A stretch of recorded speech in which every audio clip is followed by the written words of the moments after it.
তুমি আমার জীবন মরণ, তুমি সাধনা।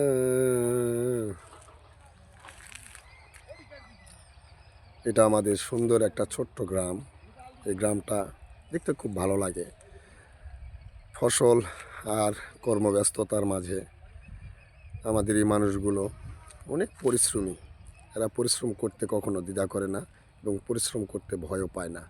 তাই দেখেন আমাদের এই ছোট্ট গ্রামটা খুব সুন্দর, ফুলে ফলে ভরা, সুন্দর আঁকাবাঁকা মেঠো পথ ধরে গ্রামের মধ্যে দিয়ে রাস্তা। খুব ভালো লাগে আমাদের দেখতে। এই যে দেখেন কৃষিকাজ চলছে, করতেছে মানুষ। কর্মব্যস্ততার মাঝেও গ্রামের মানুষ সুন্দর সুস্থ থাকার জন্য আমরা চেষ্টা করি। তবে মহান আল্লাহ পাক জানি না কতটুকু সুস্থ রাখে এবং কতটুকু ভালো রেখেছে। যা রেখেছে আলহামদুলিল্লাহ। খোদা হাফেজ।